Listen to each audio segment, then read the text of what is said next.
ক'লা কাপোৰ, চকুত চশমা, চুলিৰ নতুন ষ্টাইল, হাতত লাখুটি, মুখেৰে নিগৰিছে মন মোহাচন্ন কৰা গীত।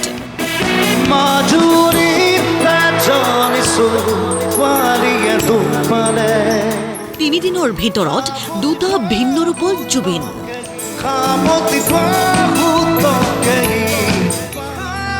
এইজন 4 এপ্ৰিলৰ খিয়ালী জুবিন,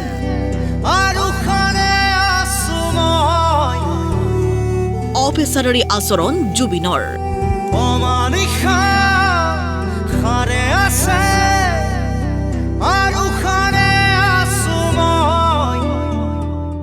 এইজন 6 এপ্ৰিলৰ জুবিন।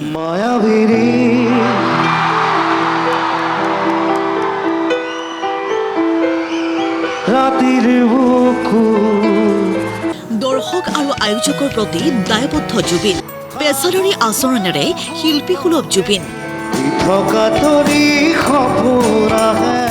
পিছে 4 এপ্ৰিলত ৰঙালীৰ মঞ্চত কিয় গীত নাগালে জুবিন গাৰ্গে? কিয় কৰিছিল জুবিন অনুৰাগীক হতাশ কৰা আচৰণ? 6 এপ্ৰিলত ৰঙালীৰ মঞ্চত উঠিয়েই দৰ্শকক উদ্দেশ্যি কৈ গ'ল। মোক আচলতে পৰহিয়ে গান গাবলৈ মাতিছিলে ইয়ালৈ।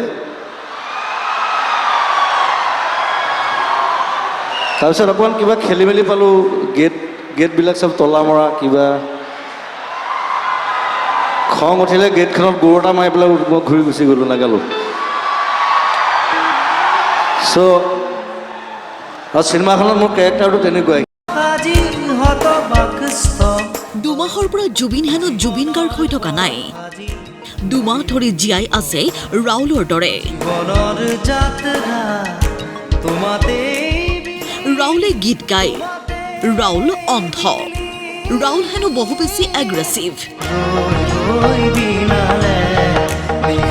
সেয়েহে নতুন ছবিৰ চৰিত্ৰত জীয়াই থকা জুবিন 5 এপ্ৰিলতো ৰাউলৰ দৰে হৈ পৰিল আক্ৰমণাত্মক।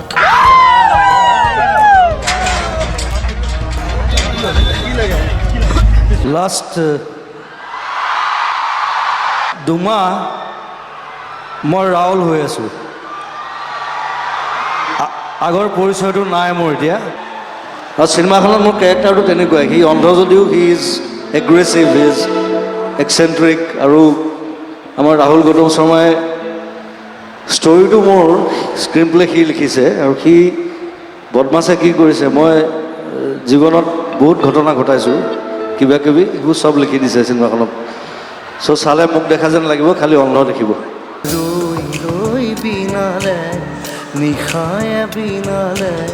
জুবিন গাৰ্গৰ এটা সোণালী গীত ৰৈ ৰৈ বিনালে।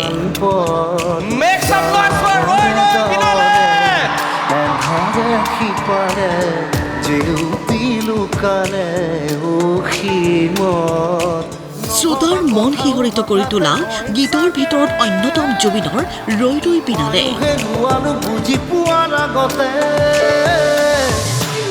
আৰু এই জনপ্ৰিয় গীতটোৰ নামেৰেই আহি আছে হাৰ্টথ্ৰব জুবিন গাৰ্গৰ নতুন ছবি। ৰঙালীৰ মঞ্চতেই মুকলি কৰিলে ৰৈ ৰৈ বিনালে নতুন অসমীয়া ছবিখনৰ পোষ্টাৰ।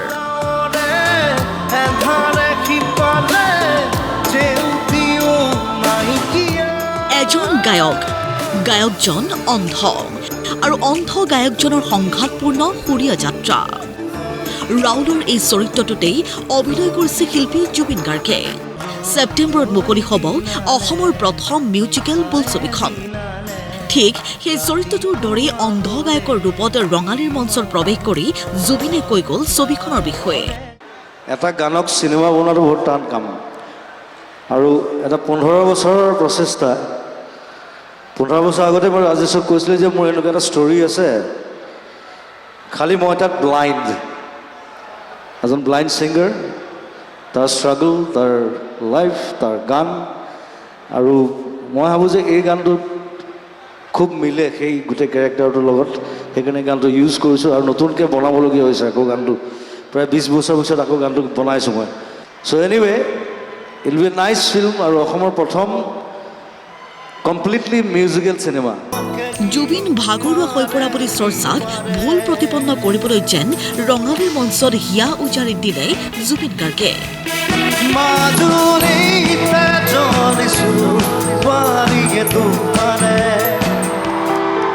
কীবৰ্ডত তুলিলে সুৰৰ মূৰ্ছনা।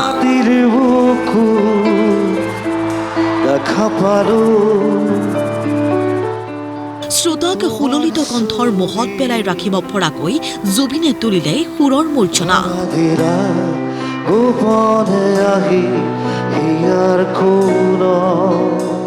মায়াবিনী মাজুলীৰ এজনী ছোৱালী মায়া আদি গীতেৰে জুবিনে যেন বুজাই দিলে পেছাদাৰী শিল্পী সুলভ হৈ শিল্পীগৰাকী আনতকৈ কিয় পৃথক। তুমি যেমন শুকান বনত নিয়ৰৰে চেঁচা টোপাল। সেয়েহে অসমবাসীয়ে কৈছে 4 এপ্ৰিল নহয়, মোৰ দেহত প্ৰতিপুৱা 6 এপ্ৰিলৰ জুবিনকহে বিচাৰে জুবিন অনুৰাগীয়ে। বহু যুগৰে নাচো ব্যুৰো ৰিপৰ্ট, প্ৰতিদিন টাইম। সঁচামো